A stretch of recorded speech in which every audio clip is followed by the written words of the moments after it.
It's Levi here at Motor Masters again. I wanted to take a second to talk about coolant and antifreeze in our vehicles and the reason why we service it, and really what we're looking for whenever we have a vehicle come in.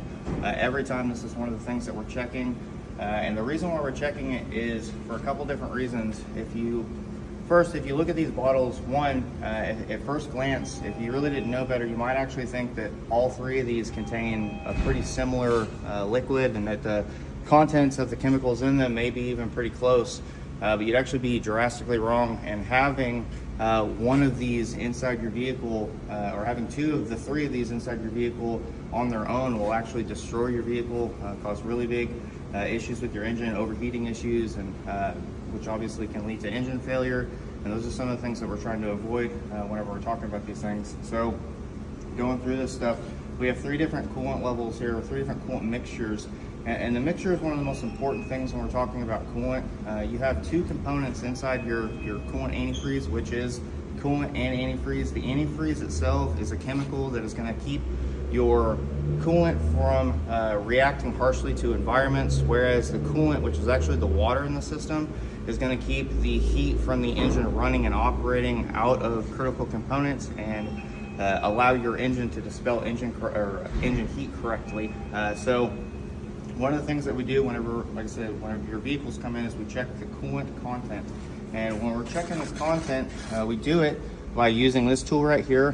This is just a coolant content checker, and it allows us, using these pucks on the inside, to tell us what content of coolant or antifreeze is in the coolant itself. So when we're looking at this one right here is actually completely bad. What we're looking for is these floating discs, and these discs, depending on the content of water and antifreeze inside the coolant, allows it to float and tells you exactly what the freezing point and the boiling point of this coolant is. So technically right now, this coolant, if there was any type of freezing condition and you had this coolant, if it got to roughly 20 degrees above 20 degrees positive Fahrenheit, or anywhere below that, your engine coolant is going to freeze and it's going to cause major engine damage. So this coolant, even though it looks like it's okay, technically is bad. We're going to empty this out, and we're going to go to this one over here. And this coolant mixture right here is going to be more antifreeze, almost 80% antifreeze and 20% water.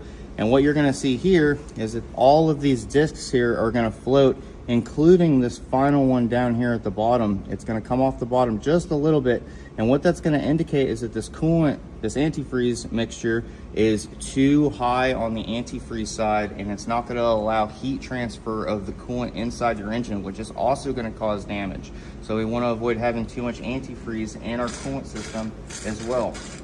What we're really looking for here is a good mixture of about half coolant and half water. We're looking for every one of these pucks to come up, really with the exception of maybe the yellow and the orange one.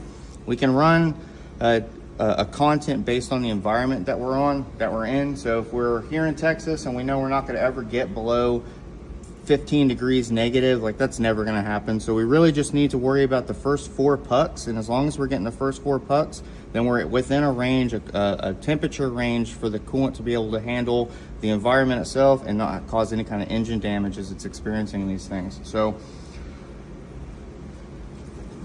once again, when you guys come in, that's why it's so important for us to check these things. And when you're going to any shop or when you're talking about your coolant system, it is important to check the content and the quantity of coolant antifreeze inside your system so that you don't cause damage. Just having the fluids inside the vehicle isn't enough. So once again, if you come here to us for these oil changes or services, this is one of the things that we're checking every single time to make sure that you guys as customers are not having problems with this, and that you don't have to deal with these kind of issues come around wintertime whenever you're really being prepped for a winterization phase, when really this is just something that should have been done each individual service that you got done.